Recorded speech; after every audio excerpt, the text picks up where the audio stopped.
Let's explore the iteration of systems through the lens of geometry. Now, the beauty of mathematics and geometry is that it's outside the cultural set. Now, admittedly, there is some kind of cult overtone in terms of the number 10 instead of a 15 number system and things like that. But when you look at shapes, for example, the circle is one of the most fundamental and profound shapes that we can imagine because of its grace, because of its symmetry. If you create a sphere, it takes less energy to move that sphere in any direction than any other geometric shape. It's why we use balls for soccer, etc., in volleyball, because it is the most elegant shape. And so when you look at a sphere, it contains all quadrants. The sphere is divisible in any fractional way that's conceivable to divide. Up, down, left, right, in, out. The sphere has it all, but it also has the one. And so one of the things that we do with human consciousness is we take the one and we divide it. We turn it into the two, the 4, the 8. We create awareness. We create consciousness by dividing the one, the whole, all that is, into language and into distinctions of language, which translate into distinctions of thought. Now, when we're working with a system, most of our systems are inherited. Language is inherited. Paradigms are inherited. Philosophy is inherited. And they all, of course, work with the same raw materials. Every artist creates a new painting, but out of the same color wheel. Some might be more shiny, some might be done in oil, some might be done in watercolors, but we're dealing with the color wheel. In painting, we've got a surface of some kind, and then we've got the application of color and the relationship of color. In any system that we create, a routine, a goal system, a philosophy, a religion, a ritual, a recipe, we start off with the one, we delete most of it, and we create a pattern. Now, the value of a circle is, most cultural influences tend to push us in the direction of the cult. So, for example, in the United States, you will be pushed towards thinking more than feeling. You will be asked, what do you think about this? You will not be asked, what do you feel about this? When you say, I feel this about this, the response will be, well, but I think this about this. Not, let's go into and explore those feelings. And so you can see that in the polarity between thinking and feeling, US culture and similar Western cultures overemphasize thoughts and underemphasize the feelings that those thoughts produce. It's part of the chauvinism that overvalues everything that is masculine, including what is male, and undervalues what is feminine, including many aspects of femaleness. So what you want to understand with this circular matrix as you develop systems is that a healthy and graceful system includes all of it, which means it's paradoxical. Because it is a little bit of a paradox if you head out flying west, and you just keep flying west and keep flying west and keep flying west, and then you approach the location you began in from the east. It's a little bit of a paradox. If you set out to be selfish, you're going to be really, really, really, really selfish. So, of course, we have to have everything optimized for you and yourself. Well, do you want to live in a desert? Okay, now let's have an ecology. Well, we're not playing outside the lens of physics, so then we have to have a culture, an environment that is conducive to the ecology you want to live in. If you selfishly want misty mountains and things like that, well, you can't kill off the trees with acid rain. It's not selfish. If you want the finest foods from around the world, whether it's raw cashew butter or foie gras, you've got to have talented people. And if you want talented people, they need to have talented education systems. And there has to be biological life. So you very quickly, if you start out trying to be very, very selfish, you end up being very, very selfless. You just keep following the circle around in that extreme, and you get towards selflessness. Because ultimately, if you want to be really, really, really selfish, you want to be happy, and you want it to be easy to be happy, and you want there to be lots of interesting things to see and lots of interesting people to talk to, which they're not very interested if they're traumatized, right? So you have to heal trauma. You have to then develop the psychology that is capable of doing so, and you end up perfectly selfless at the same moment you achieve total selfless or selfishness.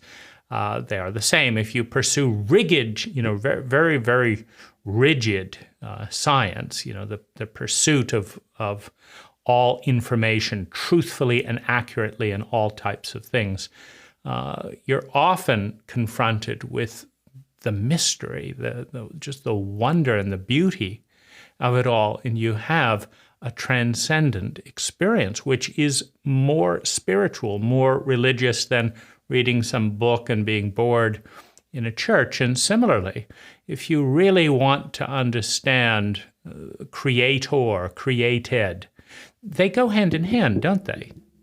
Because if you want to understand the creator, like how would you understand an artist? Wouldn't you really study their paintings? Wouldn't you get to know the artist through their paintings? So if you're really, really interested in the creator, well, you've got to be interested in how do atoms work, and you can't just read a 2,000-year-old text before electronic microscopes and stuff are invented and atomic microscopes. You've got to actually study that which is created by the creator. If you really want to understand a family, look at their children. If you really want to understand the children, look to the parents, because one leads into the other. And so all systems are flawed, and it's just the crudeness of the conscious mind. This circle can be divided in literally a trillion different ways. There is no limit to the just sheer complexity of this circle. And so when I create a system of thought, of language over this circle, what I'm trying to do is navigate crudely through the perfect wheel. I'm trying to navigate from this bit over to this bit, over to this bit, over to this bit, over to this bit, over to this bit. Now, if I do that in a spiral pattern, I've got a pretty decent system, because over time I'm going to cover a lot of the territory, and I will understand myself through understanding the other. I will understand the other through understanding myself. I will understand science through understanding religion. I will understand religion through understanding science. I will understand selfishness by understanding selflessness. I will discover the East by flying due west.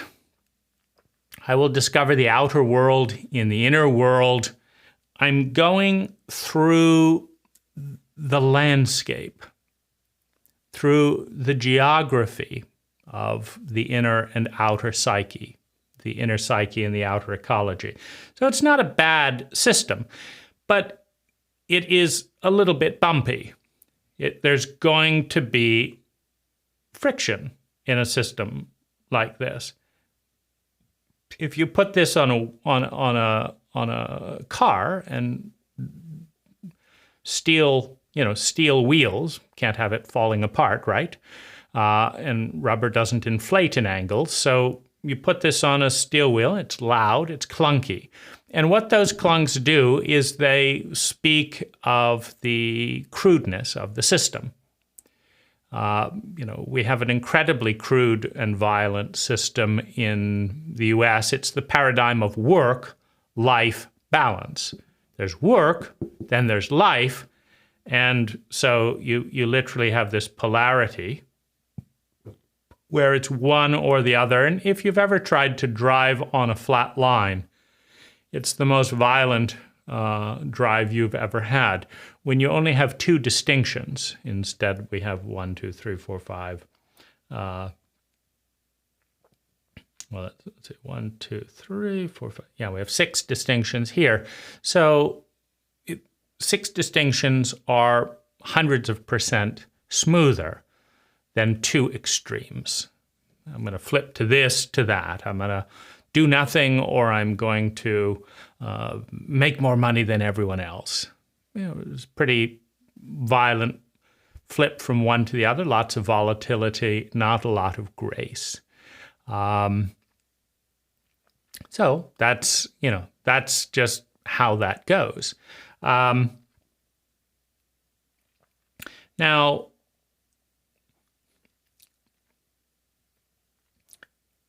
if we want to work with a system, we've got to get as complex as we can handle. And sometimes that's only 6 distinctions. I'm going to improve my relationship. I'm going to improve my health. I'm going to improve my job. I'm going to improve my meditation. I'm going to have more fun with my dog. And I'm going to pay my bills. Okay, so there's my 6 distinctions. So there's my 6-sided system. Now, the trick with most cultural systems is they're going to be imbalanced in what you pick in the system. And so a typical cult system, all the distinctions are on one side. They're all in your head, or they're all about looking good, because that's what your cult is about. And so they're all over here. The benefit of overlaying geometry in a system and continually iterating is, first of all, to understand that all geometry is an imperfect rendition of the sphere. It's moving towards the grace of the sphere, because that's what we all want. We all want to feel sustainably better, and we want to move in the direction of spending less and less energy to yield more and more sustainable well-being. And in short, we want to learn from nature, because that's what nature has done. Nature will effectively create balance, grace, and ecology. If the human species disappears from the planet for 1 million years, the planet will have more ecological balance than it does today, because it's the nature of life to have grace. And in many ways, human consciousness intersecting on that circle is diverging from that nature. Now, what we want to do with geometry is see how our systems overlap with the polarity. So mental emotional balance. Where are we? If we're 80% mental, ashamed of our feelings, the direction of grace is to move into emotional development, emotional literacy. Similarly, if we're sitting in the couch all day and watching media, the movement is outside into embodiment. If we're focusing on money constantly, the counterpoint may be giving away money. John D. Rockefeller Sr. got sick becoming the richest person in the world in some ways and had a nicer time giving some of it away in his philanthropy. And it's obvious. You take food in, you get constipated, you get sick. You feel healthy in the flow. You're looking for flow from one polarity to the other, from masculine to feminine, from the old to the young, from the young to the old, from the left to the south, from other countries to your countries, from your countries to other countries. You're looking for flow.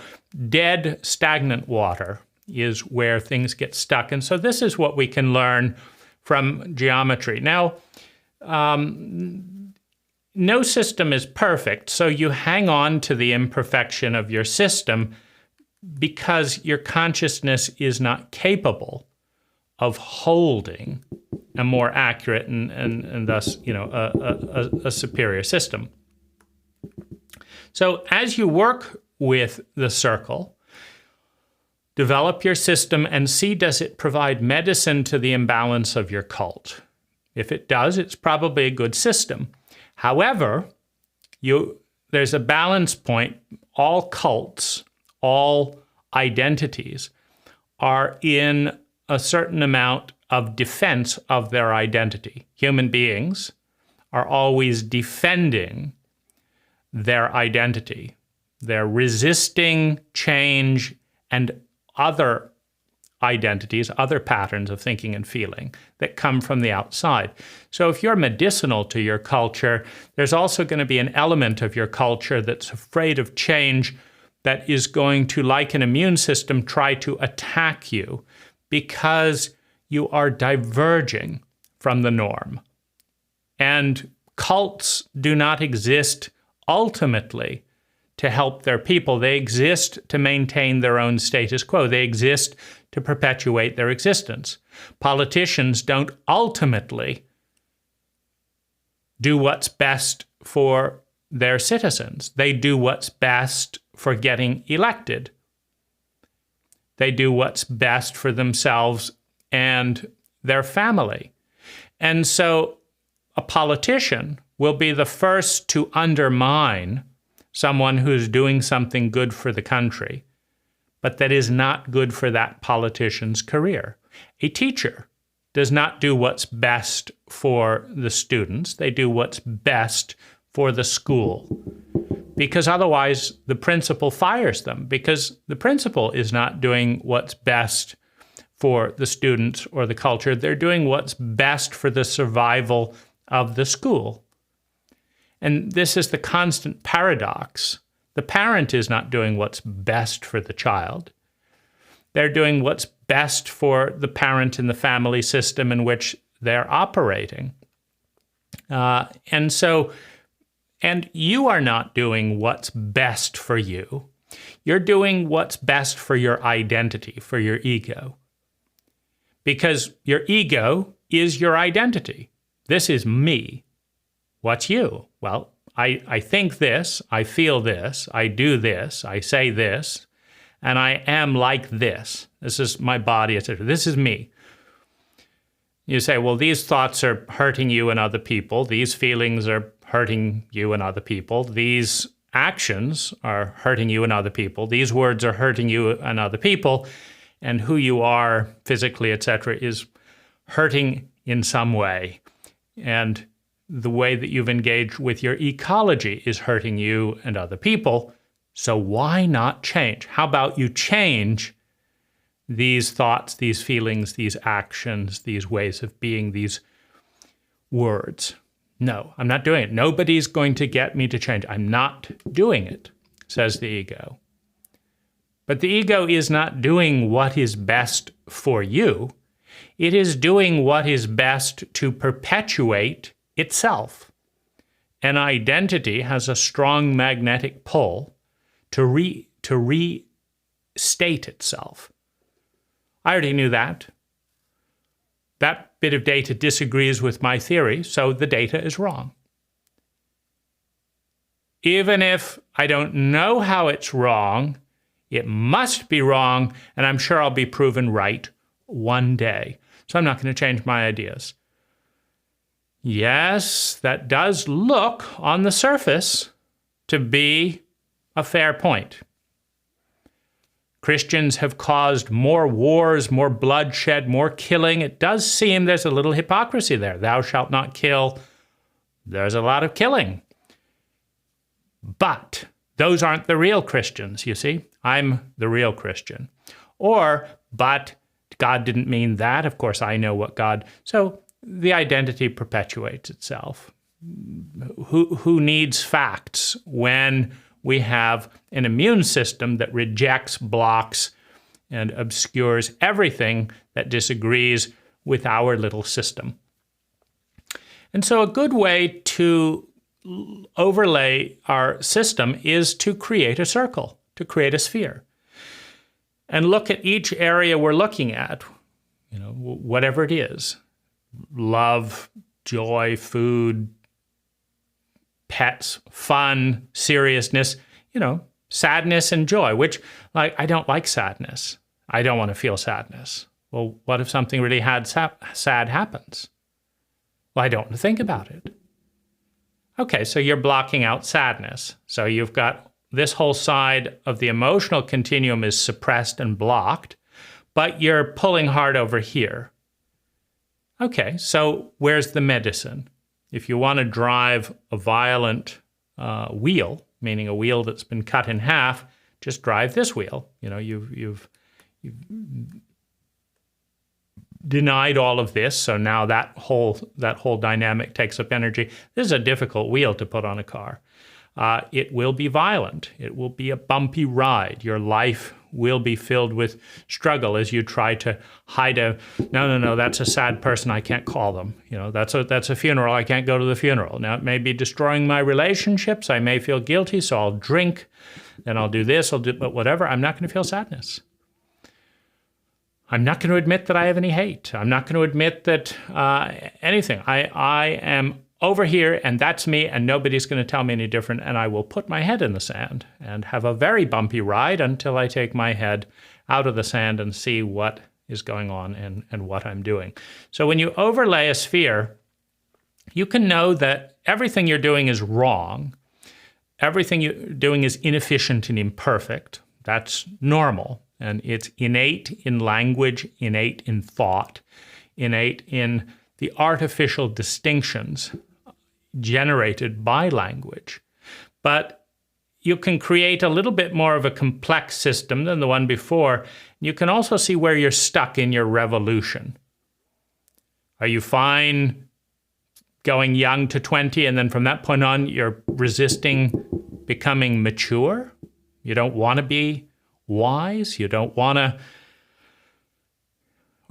be looked at with contempt within the framework of a chauvinistic cult that lacks the imagination to see what's good about being old? Where are you stuck in your system?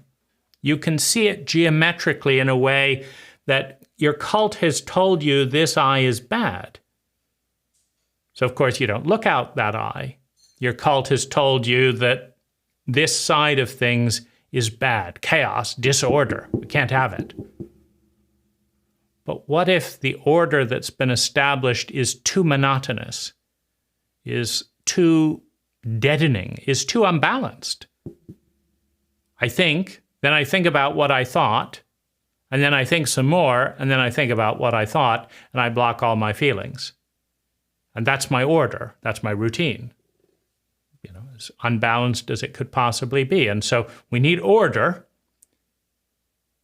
And the order we need is the imbalance, which is a certain kind of disorder. It's a certain kind of dis-ease.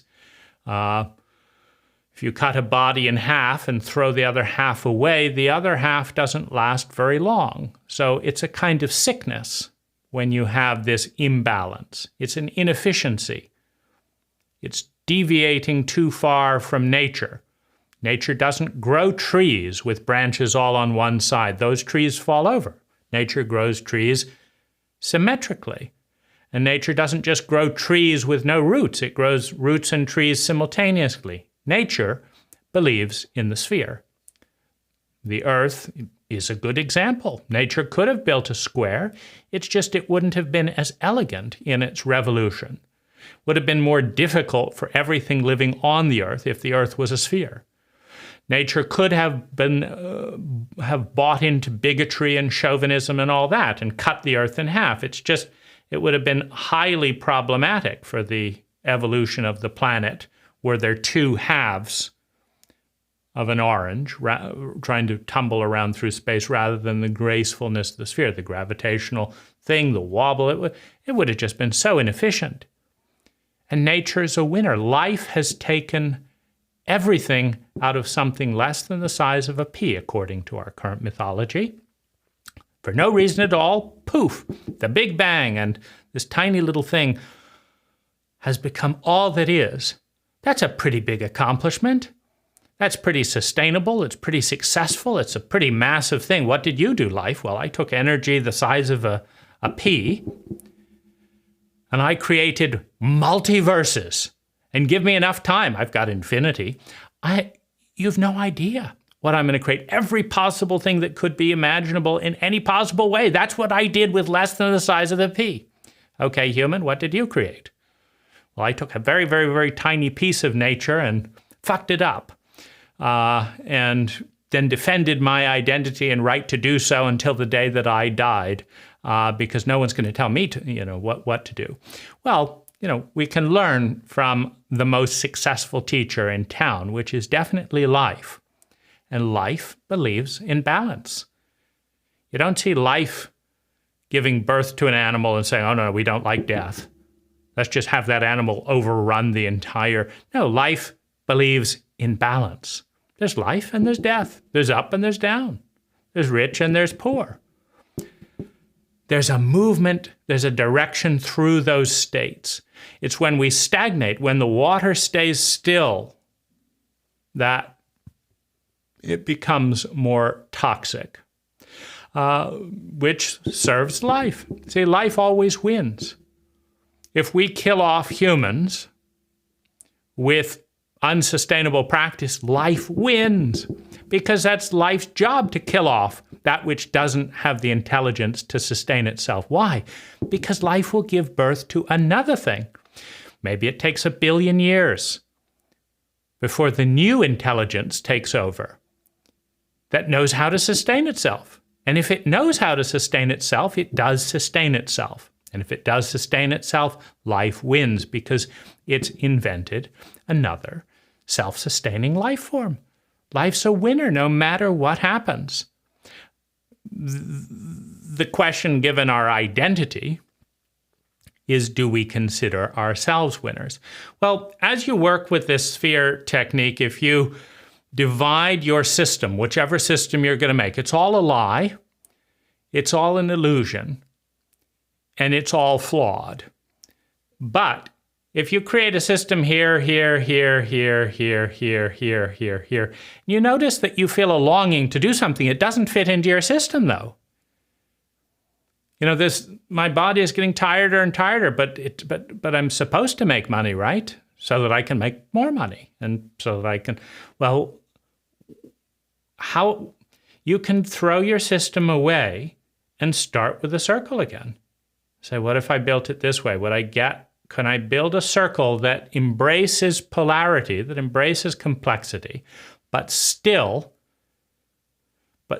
comes back to, a sense of symmetry, a sense of grace that is sustainable? Can I do that? Running up credit card debts and going bankrupt and then trying to get more credit cards doesn't work very well because you've just proved you're not a very good source of credit. So that's not necessarily going to work. But what will work? How do you create sustainable well-being? Being sociopathic and exploiting other people works up to a certain point if you want to keep moving town. But if you want those same people to relate to you again, doesn't work so well. It's inefficient relative to being competent and trustworthy, which works a little better. But there's complications there. So it's all about kind of this constant throwing up down and drawing up new systems, throwing it down, drawing up new systems. What if I divide the 24-hour period into 5 5-hour periods or 4.5-hour periods, et cetera, so that, I can try this and try that, and do this and do that. And then how do I connect with other people? And what about connecting to different cultures and countries? How do I do that? This is the game. This is the challenge, working within the systems that we have with the resources that we've got. The resources we've got are the best they have ever been, and they are profoundly flawed in their deviation from nature, because nature is a synergistic and uninterrupted whole of which we are a small part. And when we look out through language, we see this is me and that's nature, and we see all the separation. This is me and this is this other person. That doesn't work ultimately because it's a lie. Because no scientist can prove that you developed your own language, your own thoughts, your own cult, your own eating habits, your own car system, your own electricity system, all by yourself. In fact, every scientist can prove quite the opposite. Every single thing about you is innately connected to every other single thing in the existence, past, present, and future. You are part of a vast possibility field, which could not exist without you, and you could not exist without it. So you're playing in that domain. You're working with the sphere. And what you're trying to do is come up with something a little more graceful than you did before. Have fun.